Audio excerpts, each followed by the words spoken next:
Bonjour à tous, j'ai le plaisir de vous retrouver aujourd'hui pour une nouvelle vidéo revue de palette. Je vais vous parler aujourd'hui de la palette Zoeva Naturally Yours. Alors effectivement ce n'est pas du tout une nouveauté, c'est une palette qui est sortie il y a fort longtemps chez Zoeva.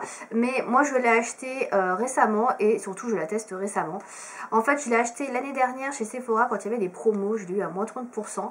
C'est une palette qui est vendue sinon à 23 € en prix de base, qui est quand même très accessible, hein. Voilà. Donc c'est pas ma première palette Zoeva, j'en avais déjà acheté une pour tester la marque dont je vous avais fait une revue d'ailleurs, qui est la Rose Golden. Et donc c'est la toute deuxième que j'achète cette fois-ci. Alors j'ai opté une fois de plus, on va dire, pour une palette assez neutre, puisque bah, là, Naturally Yours, si vous la connaissez un petit peu, c'est une palette de fard neutre. Donc je vais vous la présenter. Donc déjà elle se présente sous son emballage cartonné comme ceci. Voilà, donc comme toutes les palettes Zoeva. Et elle est très compacte, hein. Donc elle est pas très grande, hein. C'est un peu plus que ma main. Et elle est surtout très fine et vraiment compacte. Je pense que pour les voyages, elle est parfaite.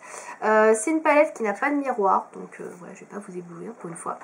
Et vous avez donc 10 fards à paupières à l'intérieur. Donc les palettes Zoeva sont très faciles à manier. Vous voyez, on peut les plier, etc. C'est très facile de prise en main.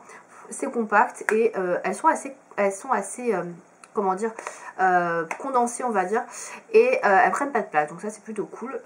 J'avoue que si j'avais pas trop de maquillage j'en achèterais plein, mais non, voilà, je vais m'arrêter là. Donc je vais vous parler de celle-là. Donc déjà au niveau du packaging, moi je la trouve super jolie.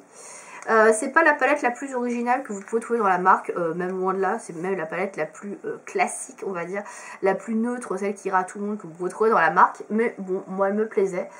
J'ai beaucoup hésité à prendre la blanc fusion, cocoa et caramel fusion, là, enfin toutes celles qui sont un petit peu orientées chocolat, on va dire. Mais je me suis dit que j'avais déjà énormément de palettes et que bah voilà, c'était pas non plus la peine. Moi j'avais déjà essayé les palettes Zoeva, comme je vous disais, avec la Rose Golden, que j'avais plutôt bien aimé, mais je trouvais que les teintes choisies dans la palette n'étaient pas extraordinaires. Et là je trouve qu'on a vraiment beaucoup plus un dégradé de couleurs et des différences notables entre les couleurs. Alors que dans la Rose Golden, je trouve qu'on était quand même très proche au niveau des couleurs choisies. Voilà, donc là comme vous pouvez le voir, vous avez quand même un mélange de couleurs neutres. Assez classique, hein, on peut le dire.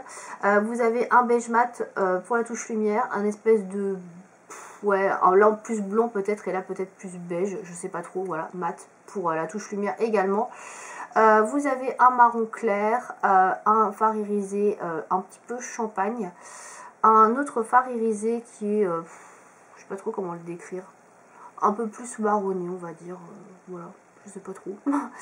Un autre fard irisé ici qui tire sur le marron, un fard taupe satiné, un fard marron plus un peu plus mat, un fard marron très foncé et un fard noir mat. Voilà, et donc ces deux-là sont mat.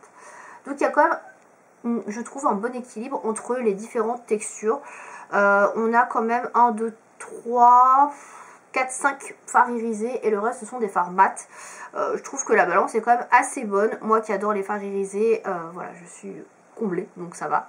Et il y a des fards mat à côté pour pouvoir obscurcir le coin externe, faire de la banane, tout ce qu'il faut. De la touche lumière pas irisée, c'est parfait. Enfin moi en tout cas je trouve ça parfait.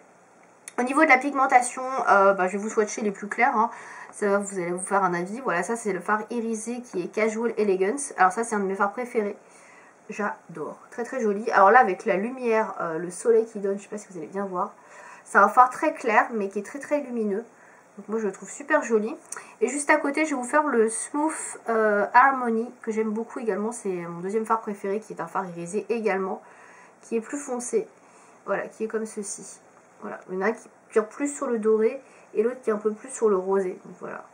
Et ces deux-là, ce sont mes fards préférés. Je ne vais pas dire que je les utilise à chaque fois que j'utilise la palette, mais très souvent, je vais taper dans un de ces deux fards-là parce que je les trouve très beaux. Donc selon si j'ai envie d'un truc un peu plus foncé, un peu plus clair, parce qu'il y en a qui est un peu plus foncé que l'autre, je tape soit dans l'un, soit dans l'autre, mais je les aime vraiment beaucoup. Ça, c'est mes deux fards chouchous de la palette. Au niveau des touches lumière, donc on a le First Love qui est un beige presque blanc. Et le Pure qui est un beige un peu ivoire. Voilà, donc le First Love et le Pure. Vous voyez, la différence est pas énorme. Là on la voit plus au swatch, il y en a un qui est beaucoup plus couleur chair et l'autre qui est plus quand même sur le blanc. Donc ça c'est pareil si vous avez envie d'une touche lumière un peu plus prononcée ou un peu plus discrète, on va dire. Voilà. Au niveau des fards foncés, j'ai pas à me plaindre non plus parce qu'ils sont très bien pigmentés. Le Slow Dance, le marron qui est ici, je l'utilise très souvent en ras de cils inférieur et je peux même utiliser également en liner. Et le noir mat, le Timeless Chic est très beau également.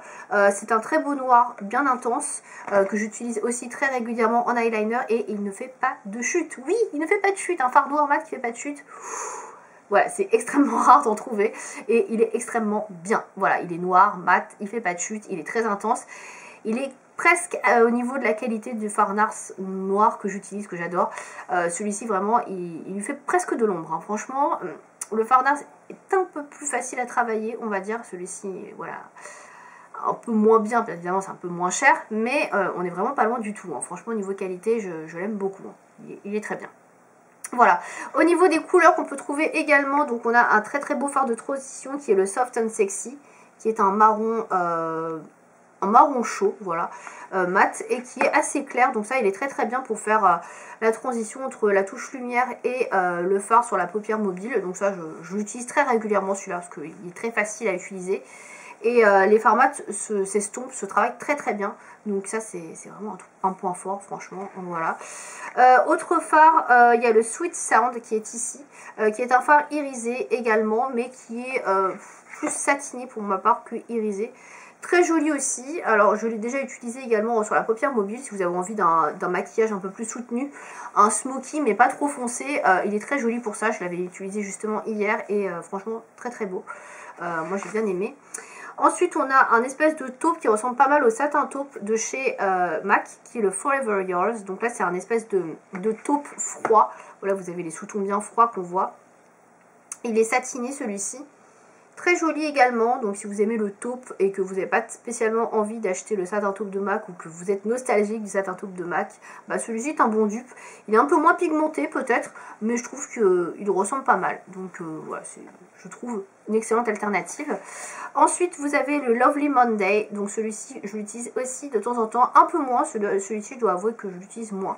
Donc c'est un marron froid également, mais qui est mat. Voilà, donc celui-ci par exemple il va très bien avec le satin, l'espèce de dupe de satin taupe juste avant pour travailler justement en creux de paupière ou en coin externe pour assombrir un petit peu le maquillage, ça peut être pas mal du tout. Voilà, donc je vous ai à peu près parlé de tous les fards. Les points positifs de cette palette, vous l'avez compris très clairement, il y en a beaucoup. Les fards sont de très bonne qualité, ils s'estompent bien, ils sont très pigmentés, ils se travaillent bien. Les fards mat sont aussi faciles à utiliser que les fards irisés. Les fards irisés, vous n'êtes pas obligé de les prélever avec le doigt pour avoir toute l'intensité. Avec un pinceau, ça prélève très bien et vous avez déjà toute l'intensité de la couleur, donc ça c'est vraiment top. L'estompe est facile, vous pouvez très bien mélanger les couleurs ensemble, ça se fait facilement. Franchement j'ai rien à dire. Au niveau de la tenue des fards, alors là je suis un peu plus réservée, ce serait un petit peu mon petit point négatif. Moi je les utilise avec la base de chez Zoeva, donc de la même marque, qui est cette base là, la Eyeshadow Fix Matte. Et alors je sais pas si ça vient de la base, que je ne les ai pas testé avec une autre base pour l'instant, mais je trouve que ça fine un peu dans les creux de paupières pour les couleurs sombres à la fin de la journée. Les couleurs claires, je sais pas, elles tiennent bien, les couleurs irisées, mais par exemple hier j'avais utilisé le Sweet Sound et je trouvais que ça migrait un peu dans le creux de paupière à la fin de la journée. À la fin de la journée, hein, ça tient très bien, environ 8 heures, il n'y a pas de problème. Mais moi qui ai des journées très longues, voilà, ça migre un petit peu. Donc peut-être voilà, les fards foncés ne tiennent pas très bien, ça migre un petit peu, voilà, au niveau de la tenue. À tester avec une base à paupières, j'ai la Shadow Chance de Too Faced, je teste avec elle. Mais avec la base Zoeva de la même marque, voilà. J'ai quelques petites réserves, voilà, là-dessus sur ce point-là, mais c'est pas non plus catastrophique, hein, si vous vous maquillez pas, vous faites pas de longues journées, ça tiendra très bien, franchement voilà. Sinon j'ai pas d'autres points négatifs très clairement, je trouve que c'est une palette qui est extrêmement bien composée, c'est une palette qui se suffit à elle-même, si je veux partir en vacances, je prends ça, j'ai tout quoi. J'ai de quoi faire un maquillage de A à Z, j'ai pas à aller piocher dans une autre palette, quoi que ce soit, je peux faire des looks très clairs, presque neutres, etc. Enfin neutres, presque sans genre no make-up, comme des smokies avec les couleurs foncées, donc il y a tout ce qu'il faut. Après effectivement oui on tourne sur le nude, oui on reste dans des couleurs très classiques, Mais voilà, quand on n'a pas envie de se prendre la tête, quand on veut quelque chose de simple, quand on veut quelque chose de facile à utiliser, bah voilà, c'est la palette parfaite, tout simplement. Alors, il n'y a pas beaucoup, c'est clair, d'originalité. Tu peux pas avoir beaucoup de fantaisie avec ce genre de palette, mais c'est la palette, voilà, que tu peux emmener partout. T'as tous les essentiels, en fait, dans cette palette-là, et moi, je l'adore pour ça. Très franchement, je la recommande. Je la trouve bien meilleure que la Rose Golden que j'avais achetée, parce que la Rose Golden ne se suffisait pas à elle-même, justement, et les teintes étaient trop proches. Là, on a quand même beaucoup plus de nuances entre les teintes, et je trouve qu'on peut faire des maquillages très différents et avoir pas mal de nuances, donc j'en suis très très contente. J'ai mis du temps à l'essayer, à la maîtriser, pas à la maîtriser mais à l'essayer, parce que c'est vrai que j'avais acheté il y a longtemps, mais franchement j'en suis pas déçue du tout. Et voilà, c'est ma Zoeva préférée entre les deux que j'ai, hein. J'en ai pas des masses. Si vous cherchez une bonne palette de nude, pas chère puisqu'elle est à 23 €, compacte, facile à emporter, vous avez tout ce qu'il faut pour les voyages, bah, très clairement je vous la conseille fortement, elle est très très bien. Voilà, je pense que j'ai assez blablaté là-dessus, sinon je vais tourner en rond. Si vous avez des questions par rapport à cette palette, n'hésitez pas à me dire ça dans les commentaires. Si vous l'avez testée, à me dire ce que vous en pensez. Et si vous avez éventuellement des palettes Zoeva chouchou à me conseiller, n'hésitez pas aussi à me le dire. Voilà, j'espère que cette vidéo vous aura plu et je vous dis à bientôt. Salut!